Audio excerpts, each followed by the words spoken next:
In this presentation, I would like to take a look at the control bracket service for your Honda GCV series engine. So we'll cover two of the current three renditions of this bracket that we currently use here at the high school. So the primary differences are going to be as follows. The throttle type really is fairly self-explanatory with what that is. That would be the single cable throttle. So we'll take a look at that one. And then the two that are fixed speed, fixed RPM. The red top engine with the red fan shroud has a little bit different fastening method for the control bracket versus the older style non-tethered gas cap with the black fan shroud and the green and blue Honda logo. That is also a fixed RPM engine, and it's got a little tiny bit simpler control bracket. No, the parts of the control bracket do not interchange, so there's some differences there, but the assembly procedure and the disassembly procedure for these three control brackets are virtually identical, with the exception of the differences that I noted earlier. So let's take a look at the expectations and kind of the prerequisites for this lab. A lab sheet is provided and can also be referenced on Google Classroom. So there's going to be some instructor checks and some information that you need to fill out as far as your lab grade is concerned. Please make sure that those checks get completed on that lab sheet so that you are awarded the credit for which you have earned. This presentation, as I said earlier, will deal with two out of the three. The older style fixed RPM we're actually not going to address because it's a little bit easier, I think, than the 2-bolt type of system. It's really 4 bolts, but you'll get the idea as we dive in. You will need to reference this lab sheet upon engine reassembly. So you have two resources available to you. One is this presentation, and the second will be the presentation for engine reassembly as far as video presentations go. You will also have your paper lab sheet at that time that you will detail out the positioning and the assembly, exploded parts view, for lack of a better term, for your gaskets and your control brackets. So that way you'll have three sources of information to make sure you get your engine reassembled correctly. Let's go ahead and take a look at the engine. So there are basically two ways that we can remove this assembly. If you're doing this on a piece of equipment like a Honda lawnmower where this area is fairly enclosed, you may elect to leave the governor arm attached and not mess with the calibration here at this point. That can be done by simply removing the bolts in the control bracket, removing the bolts in the airbox, and swinging the whole assembly toward you such that you can unhook this linkage up here in the top. So I'm going to go ahead and do this such in the way that we obviously will need to recalibrate the governor, but that this stuff should come apart a little bit easier. There is one caveat. You must make sure before doing this that there is a little hairpin installed on your governor shaft, because if you reinstall the governor arm and the shaft pushes inside of the block and falls, you'll have to take the whole engine apart, or at least take the sump cover off of the engine to be able to reinstall this governor shaft or the paddle assembly, whichever you prefer to call it. So my first step here, I'm going to loosen this 10mm bolt. It's a nut, and it's the only one like it on your engine. So I'm going to go ahead and finger tighten it back, and at this point I should be able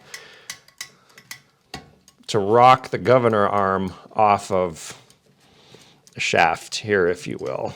It's a little bit of a tight fit.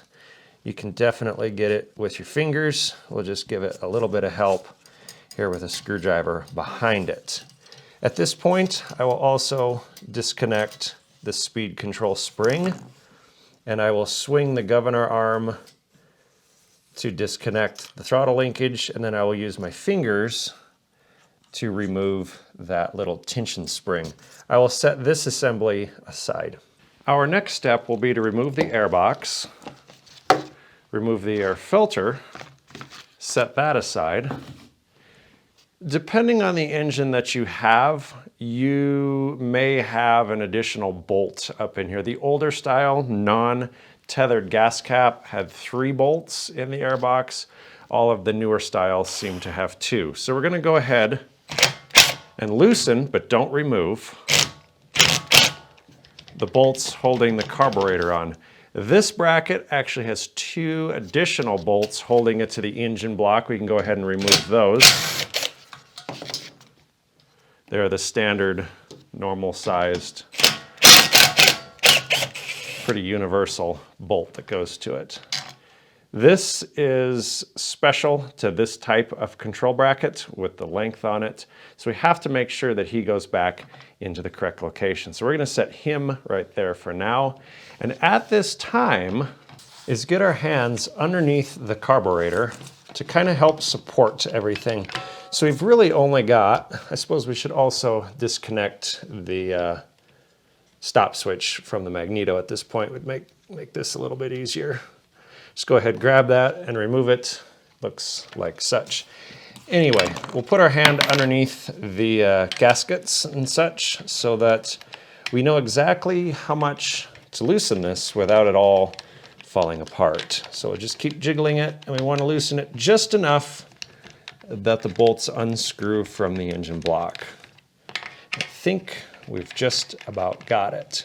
And that should allow us to take the entire assembly loose from the engine.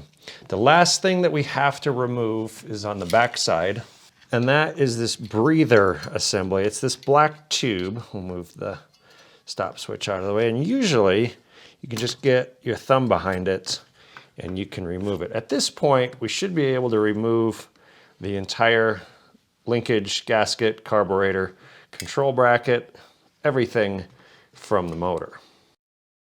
So taking a look at the throttle style engine, we're actually going to remove the control bracket exactly the same way.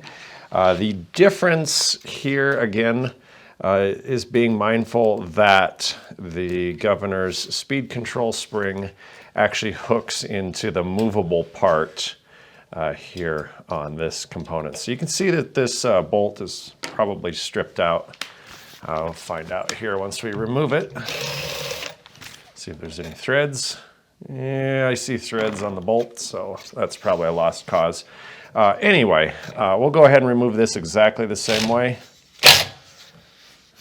Do the same procedure that we did before. We'll kind of lock that guy in there as best we can. And then remove that with our fingers. Sometimes it just needs a little bit of persuasion. Okay, and then we'll let that hang. Remove the airbox cover just like we did before. This one's missing a filter. And then we'll loosen, but not remove, so that we can manipulate the bracket. And just like before, we will go ahead and remove the stop switch from the magneto by hand. We'll finish removing the last 2 bolts. And at this point, we can tip it. We can get our thumb behind the breather. This one proves to be a little bit more stubborn than the last. There we go.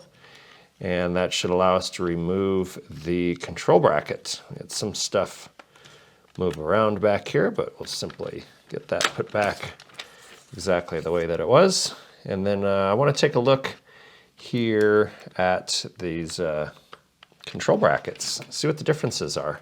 So let's take a look at our known good control bracket here for a few minutes.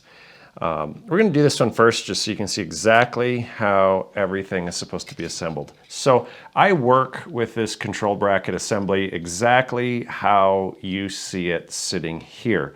I remove it from the engine in its entirety, I service it, and I put it back onto the engine as a complete unit. I don't try to drop the carburetor out from the bottom or anything like that. So let's go ahead and begin the disassembly procedure. The first piece that I'm going to remove, just because it's so delicate, is the throttle linkage. So I'm going to put some gentle pressure. I'm going to hold it like this, lift up on it, and then tip down, and I remove both the tension spring and the linkage as a unit. those just stay together. We'll put them there so they don't get destroyed. Next up is what I call the square insulator gasket. We make these in AutoCAD, so I don't actually buy genuine Honda replacements or anything like that. It is directional. The factory Honda part is directional with the big tab piece facing the back of the engine. So we're just going to set that right there. Next up is the insulator, and it is directional. It can be installed upside down if you're not careful. Super easy mistake. You'll notice on the bottom, there's a little tab missing, a chunk missing, and you have this curly Q design kind of on the back of it. And that actually feeds air up to this little, excuse me there for a minute, little vent hole for the carburetor. So the correct installation of that is illustrated here in front of you. The megaphone, kind of graduated side is facing the engine block, and the little vent port is facing the ground when the engine is installed on the piece of equipment. So we'll place the insulator right there. Next up is the insulator gasket, and Honda in a way has cheapened their manufacturing as far as this is concerned. This used to be 3 pieces, and I understand the logic behind it. Actually, it makes perfect sense. If you have an older series of engine, you'll have a gasket that is literally the shape of the darkened portion where this particular example has been crushed, okay? This portion down here will be metal, and it's bent to channel cooling air around the bottom of the engine, which this piece doesn't really do all that well, but that's beside the point. So you will have 3 pieces. You will have one gasket that looks like the black outline that you see. You'll have a metal insulator, and then on the back side you will have the same gasket that went on the front. All you have to do is be mindful of the orientation of the hole and the curvature of the carburetor. It's pretty self-explanatory at that point in time. I have begun phasing out the metal pieces in favor of this because we can make one piece in AutoCAD instead of having to inventory 2 separate pieces. Okay, so anyway, now this is where this gets slightly more complicated. So you'll notice that I'll pull this wire loose.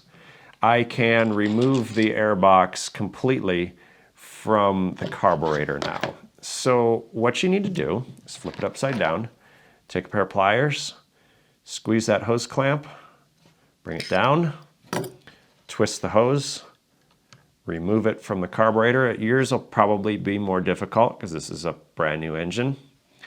Flip the whole assembly back up, and then gently remove the choke linkage, which leaves me a carburetor that we can work on in a future video, and it leaves me the control bracket and all of that just sitting here that we're not actually going to do anything else with. So we'll set that aside, probably slightly off camera there for you. This airbox is kind of interesting what Honda has done on it now. So on this particular engine, Honda has included a paper gasket, and be mindful of the orientation on that. There is no carrier inside of it. We make that part in AutoCAD as well, so I don't buy new ones. They have added a steel carrier. This is reusable.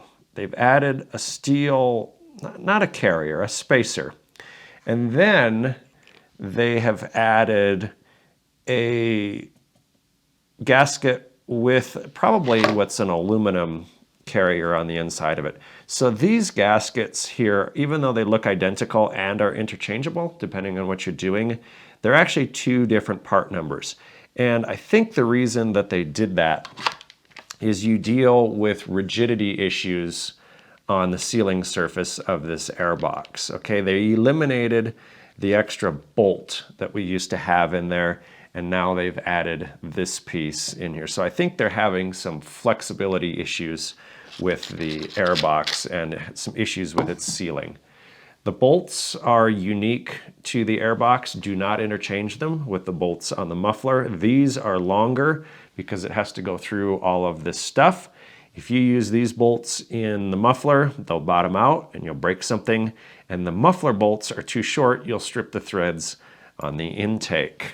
Past that, here's the air box. So let's go ahead, reassemble this so that you can get an idea of exactly how this goes back together.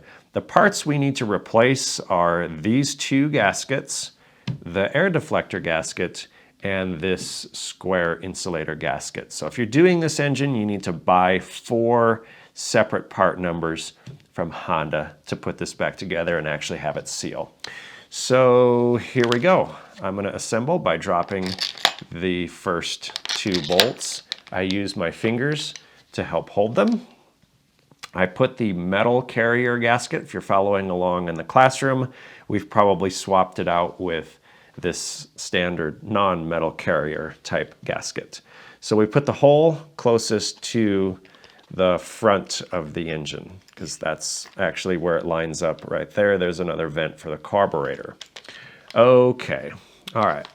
So that's installed. Now we need the spacer. And now we need the regular gasket that we've all grown accustomed to. Okay, now I'm going to set the air box down on the table. I'm going to take the control bracket. I am going to attach the choke into the outermost portion of the carburetor. And I'm going to attach the fuel line. We're also going to install the hose clamp onto said fuel line. We're going to clock that so that the clamp is facing down. Okay, I'm going to hold my carburetor like such. I'm going to use my finger to keep the bolts from dropping through the air box here. And we're going to bring the air box up to the carburetor. Okay, so now we have something like this. We're now going to install the air deflector, whichever version you happen to have. Make sure the tab is in the back. We will now install the insulator with the little vent in the bottom facing this gasket, with the megaphone side facing the engine. We will then install the insulator's gasket, okay, with the tab facing this way. Okay, you don't want the tab facing over here because there'll be an offset in the gasket. The last thing we're going to do is we're going to go ahead, I'll just get this out of the way here for you. That's another improved design. I like it. We're going to go ahead and hook the spring into the small hole, and then we will bring the linkage into the larger hole, and everything is installed correctly and ready to work, ready to go. That is your complete control bracket with carburetor assembly for the fixed RPM style engine. Let's take a look at the Throttle Type edition. Okay, so this is a Throttle Type edition, and you can see already that the setup for the choke is quite a bit different than what we had before, but the bracket itself is actually assembled exactly the same with the exception of the choke. So this is probably not the best example of what we have for putting this together. Again, this is a 3D printed insulator. I designed this in AutoCAD. It is slightly different than Honda's original part. So on my 3D printed one, the gasket actually gets installed backwards, okay? But for all intents and purposes, the gasket needs to be installed in this orientation, and you can see that slight little offset that doesn't quite work on Honda's original part. So if this were a Honda original part, the gasket would install exactly like this with the little tab facing the back of the engine. Then you would have the insulator with the megaphone side facing the engine and the little vent tab at the bottom, just like we had in the previous model. We have a air deflector, and all of these Throttle Type engines have this that I'm aware of, at least what I've encountered. Then, here's where this gets a little bit interesting.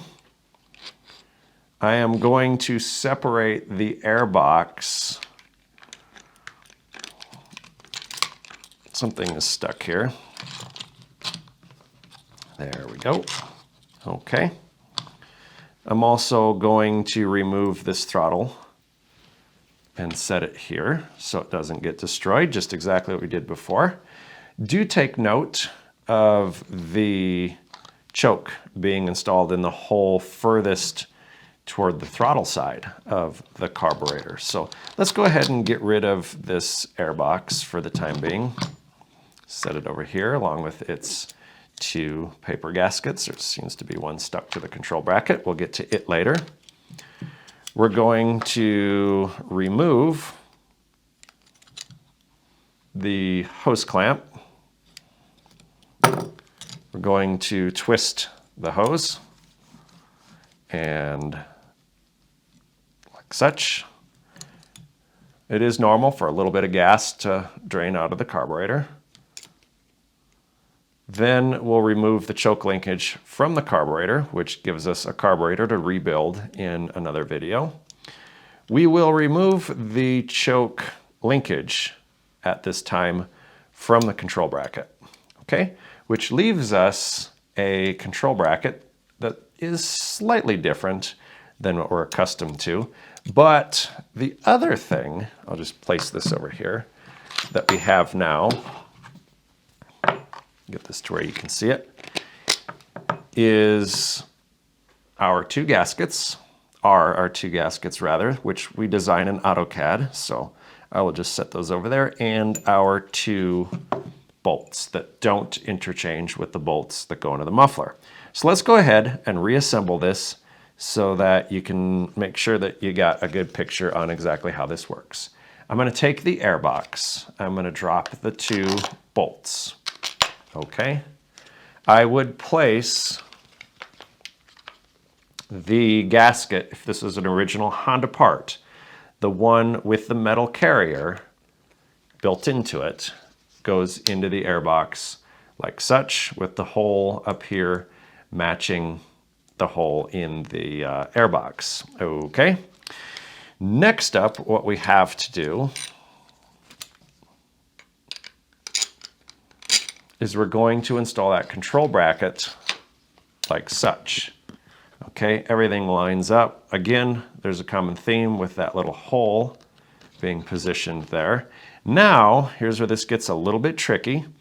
We have to install the choke lever into the control bracket. So that little guy can just chill right there. I'm going to sneak up with a carburetor, and I'm going to use gravity to help me install that. Okay, so now it's in the carburetor.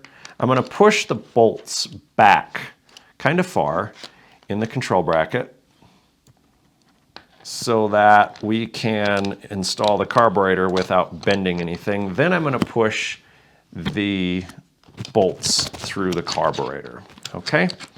Because the choke linkage is so short, we kind of have to do it that way. It's a little tiny bit of a challenge, but I don't think it's that big of a deal. Here comes an insulator gasket. Here comes an insulator. And of course, this is a weird part, so we're going to put this gasket on backwards. Just how it kind of fits.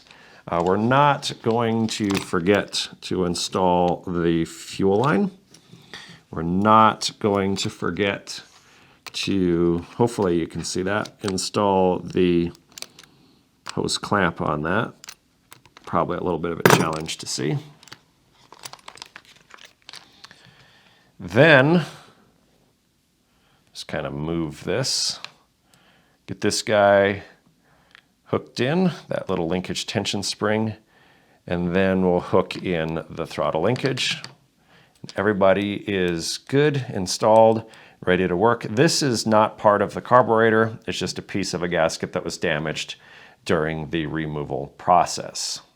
This has been a look at how to install the carburetor and the order of the gaskets and the insulator and associated components for both the throttle and the non-throttle version of the Honda GCV-160.